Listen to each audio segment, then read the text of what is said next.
বিসমিল্লাহির রহমানির রহিম। আসসালামু আলাইকুম। হাই এভরিওয়ান, সবাই কেমন আছেন? আশা করি আল্লাহর রহমতে সবাই ভালো আছেন। আলহামদুলিল্লাহ, আমরাও ভালো আছি। এই তো আমের দিনে আম আর লিচু নিয়ে সবার মাঝে হাজির হয়ে গেলাম। এত এত আম অর্ণবের আর আরাফের ফুপ্পিরা পাঠিয়েছে দুই ভাতিজার জন্য আম আর লিচু। এত আম এত লিচু কিভাবে খাবে জানি না। এই যে আজকে বাহিরেও বৃষ্টি হচ্ছে অনেক, আর এত গরমের পরে হঠাৎ আর কি বৃষ্টি, আল্লাহর রহমতের বৃষ্টি নেমেছে আলহামদুলিল্লাহ। এই বৃষ্টির জন্য সবাই অনেক ছিলাম। অনেক দিন বৃষ্টি হয় না, এত গরম ছিল যা বলার বাহিরে। এখন আলহামদুলিল্লাহ বৃষ্টি নেমেছে, দুনিয়াটা ঠান্ডা হয়ে গেছে। এখন এই যে আজকে বৃষ্টি যেহেতু নেমেছে তাই ভাবছি একটু খিচুড়ি রান্না করব। অনেক দিন খিচুড়ি খাওয়া হয় না। আর এদিকে দেখেন আরাফ অসুস্থ হয়ে গেছে, জ্বর আসছে কালকে রাতের থেকে, অনেক জ্বর।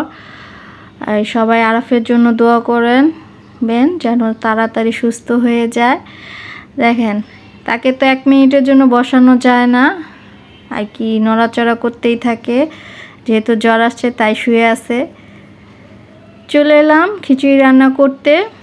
আজকে হাতে মাখিয়ে খিচুড়িটা রান্না করব। এখানে আমি মুগ ডাল ভাজা, মসুরির ডাল আর চাল ধুয়ে নিয়েছি, পেঁয়াজ আর গরম মশলা নিয়েছি, আর কিছু আস্ত রসুনের কোয়া নিয়েছি। এখানে হালকা আদা রসুন বাটা দিলাম, লবণ দিলাম। যেহেতু আমি এই আস্ত রসুনের কোয়া দিয়েছি তাই আদা রসুন বাটাতে একটু কম দিলাম।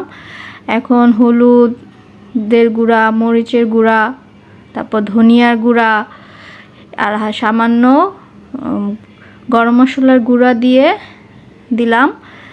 এখন একটু সরিষার তেল দিব এখানে।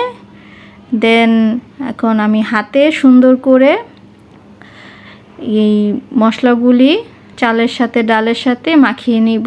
খুব সুন্দর করে হাত দিয়ে মেখে নিতে হবে। এই খিচুড়িটা ভালোই লাগে হালকা মশলা দিয়ে রান্না করলে, আর যেহেতু সরিষার তেল তারপর রসুনের কোয়ার ফ্লেভারটা খুব সুন্দর আসে। এখানে গোলমরিচ দিলেও ফ্লেভারটা ভালো আসে, যেহেতু আমার গোলমরিচ শেষ হয়ে গেছে তাই দিতে পারলাম না আজকে। এখন চুলায় বসিয়ে দিলাম, এখন একটু কষিয়ে নিব ভালোভাবে কষিয়ে নিচ্ছি। আর এদিকে এই চুলায় আমি আগে থেকে গরুর মাংস বসিয়ে দিয়েছিলাম প্রেসার কুকারে, আর আমার গরুর মাংস প্রায় হয়ে গেছে। এখন একটু ভাজা জিরা গুঁড়া দিয়ে তারপরে নামিয়ে ফেলবো। আর এদিকে খিচুড়ি বসিয়ে দিলাম শর্টকাটে। এই যে খিচুড়ি এখন ভালোভাবে কষিয়ে, তারপরে যেহেতু আমি সরিষার তেল দিয়েছিলাম তখন, এখন একটু হালকা করে সয়াবিন তেল অ্যাড করলাম। এখন ভালোভাবে কষিয়ে নিব। কষানো হয়ে গেলে পানি দিয়ে দিব। এই যে পানি দিয়ে দিচ্ছি। পানিটা দিয়ে চুলাটা বাড়িয়ে দিব যেন ভালোভাবে বলক চলে আসে। বলক চলে আসার পরে তারপরে সুন্দর করে ঢেকে দিব। এই তো এখন পানি দিয়ে নাড়াচাড়া করে এই তো আমার খিচুড়ি বলক চলে আসছে। এখন একটু ঢেকে দিব, ঢেকে দেন এই চুলার আঁচটাকে একটু কমিয়ে দিব হালকা আর কি আঁচে দিয়ে, তারপরে ভাপে রেখে দিব। তারপরে হয়ে যাবে আমার খিচুড়ি। এই যে খিচুড়ি হয়ে গেছে, ফুটে গেছে। এখন সামান্য টালা জিরা গুঁড়া দিয়ে দিলাম, দিয়ে এখন ভালো করে মিশিয়ে নিব।